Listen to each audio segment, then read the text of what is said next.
त्यांचं मनापासून अभिनंदन करतो। प्रदीप ढवळ, अरुंधती, भालेराव आणि ज्यांनी या पुस्तकाला सहकार्य केलं त्यांचं मनापासून अभिनंदन करतो। फक्त एवढंच सांगतो की योद्धा कर्मयोगी हे पुस्तक लिहिण्या एवढं मी काय मोठा नाही आहे, परंतु मी एक कार्यकर्ता म्हणून काम केलेलं आहे आणि खरं म्हणजे माझ्या कामाचं किंवा संघर्षाचं उदात्तीकरण व्हावं असं माझ्या मनामध्ये कधी नव्हतं, कधी नाही। आणि मी पूर्वी देखील या पुस्तक प्रकाशनाला खरं म्हणजे नकार दिला होता आणि त्याला 2 वर्ष झाले हे पुस्तक प्रकाशित होईल। शेवटी या सर्व कार्यकर्त्यांच्या आग्रहापोटी आज हा प्रकाशन सोहळा झालाय। महामहिम राज्यपाल महोदय, आमचे दोन्ही उपमुख्यमंत्री, सर्व मंत्रिमंडळातले सहकारी, आमदार, खासदार सर्वजण उपस्थित होते आणि खरं म्हणजे हा कार्यक्रम ठाण्यात झाला याचा मला विशेष आनंद आहे। कारण धर्मवीर आनंद दिघे साहेब माझ्या सुखदुःखामध्ये संघर्षाच्या काळात माझ्या पाठीशी उभे राहिले, म्हणून हा एकनाथ शिंदे आज मुख्यमंत्र्याच्या रूपाने या जनतेच्या समोर उभा आहे आणि आपल्या समोर उभा आहे। आणि म्हणून बाळासाहेबांचे आणि धर्मवीर आनंद दिघे साहेबांची शिकवण आणि त्यांचे विचार 80% समाजकारण 20% राजकारण जे करायचं ते जनतेसाठी, या पदाचा मुख्यमंत्री पदाचा उपयोग त्याचा वापर सर्वसामान्य माणसाच्या हितासाठी झाला पाहिजे, या राज्याच्या विकासासाठी झाला पाहिजे। आणि म्हणून या राज्यामध्ये विकास आणि कल्याणकारी योजना आम्ही सुरू केल्यात याचं मला समाधान आहे, मला त्याचा आनंद आहे। आणि म्हणून ही जी काही वाटचाल जी आहे ही संघर्षमय वाटचाल, ह्या खडतर प्रवास माझ्या सर्व सहकाऱ्यांनी मला रात्रंदिवस मदत केली, जीवाला जीव दिला। म्हणजे मी भाषणात देखील म्हणालो, त्यांची 100% निष्ठा आणि 200% विश्वास हा माझ्यावर त्यांनी दाखवल्यामुळेच मी आजपर्यंत इथपर्यंत प्रवास करू शकतो, याचं मला समाधान आहे।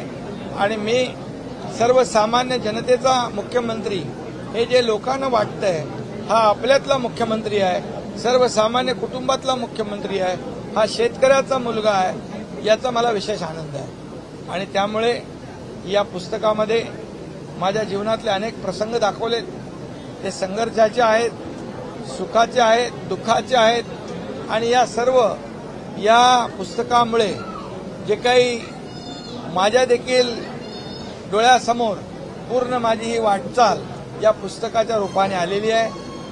नक्कीच हे पुस्तक जे आहे हे माझे कार्यकर्ते, माझ्यावर प्रेम करणारे माझे सहकारी, या सगळ्यांनाच हे पुस्तक आवडेल।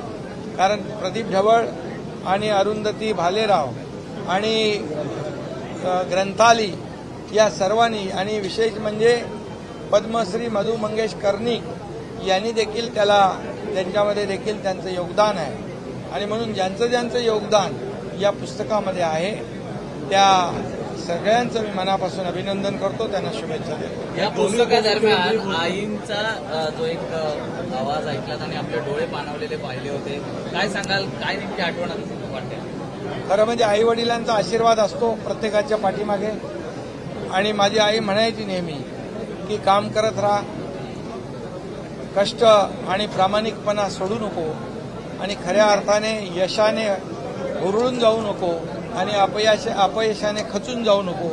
ते मी आजपर्यंत माझ्या जीवनामध्ये आचरणात आणतो।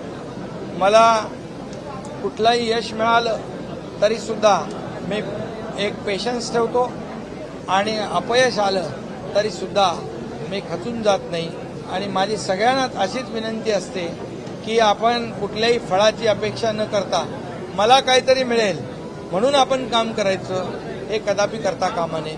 मला काय मिळालं यापेक्षा मी काय समाजाला दिलं हे माझ्या दृष्टीने महत्त्वाचं आहे। आणि म्हणून या ह्याच्यातून काम करत असताना एक सर्वसामान्य या राज्याचा मुख्यमंत्री होऊ शकतो, हे खऱ्या अर्थाने आज या महाराष्ट्राने, देशाने पाहिलंय। आम्ही 2 वर्षापूर्वी जे सर्वसामान्य लोकांच्या मनातलं सरकार आणलं त्याची नोंद फक्त राज्याने नाही, देशाने नाही तर जगभराने घेतलेली आहे. आणि त्यामुळे या पुस्तका प्रकाशनामुळे आणखी माझी जबाबदारी वाढलेली आहे.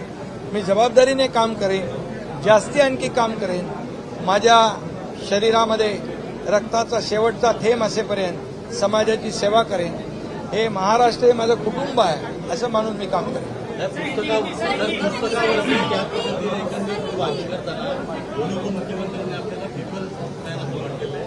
त्याचबरोबर वसंतराव नाईक पासून ते आतापर्यंत सर्वात जास्त सहाय्य करणारे मुख्यमंत्र्याचं काम काय असतं? मुख्यमंत्री या पदाचा वापर सर्वसामान्याच्या फायद्यासाठी झाला पाहिजे. माझ्या एका सईने एखाद्याचा जीव वाचत असेल त्याच्यापेक्षा जास्ती कुठलं समाधान असू शकतं. आणि म्हणून मी माझ्याकडे आलेला प्रत्येक माणूस त्याला ऐकतो, समजून घेतो, त्याच्या अर्जावर सही करतो आणि त्याची प्रक्रिया सुरू होऊन जाते. याचं समाधान समोरच्याला असतं आणि त्यामुळे मी या सह्या करतो माझं. आणि म्हणून त्यांनी माझा दोन्ही उपमुख्यमंत्र्यांनी उल्लेख केला, त्याबद्दल मी त्यांचा आभारी आहे. आणि राज्यपाल महोदयांनी देखील खूप चांगल्या प्रकारे या ठिकाणी भाषणामध्ये आपले विचार मांडले. त्यांनाही मनापासून धन्यवाद देतो. कारण राज्यपाल पदाची शपथ घेतल्यानंतर हा सार्वजनिक पहिलाच कार्यक्रम त्यांचा आणि तोही ठाण्यामध्ये, हे विशेष. भाई आपण जर बघितलं अजित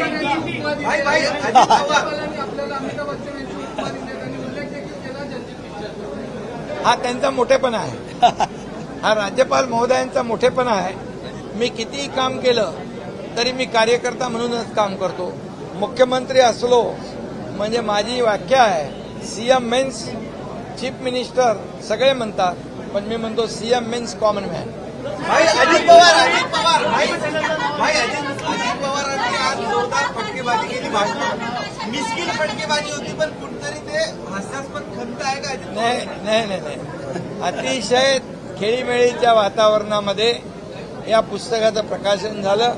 आम्ही टीम म्हणून काम करतोय. आज राज्यामध्ये एक टीम, मजबूत टीम आणि महायुतीचं सरकार आज लोकांना मिळालंय आणि म्हणून याचा उपयोग आम्ही 2 वर्षामध्ये केला.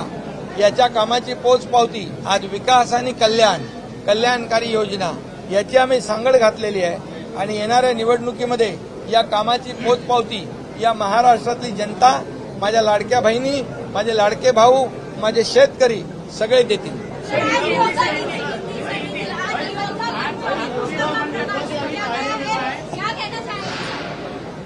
योद्धा कर्मयोगी ये पुस्तक प्रकाशन हुआ है, लेकिन मैं खुद को योद्धा कर्मयोगी नहीं समझता हूँ, मैं एक कार्यकर्ता समझता हूँ.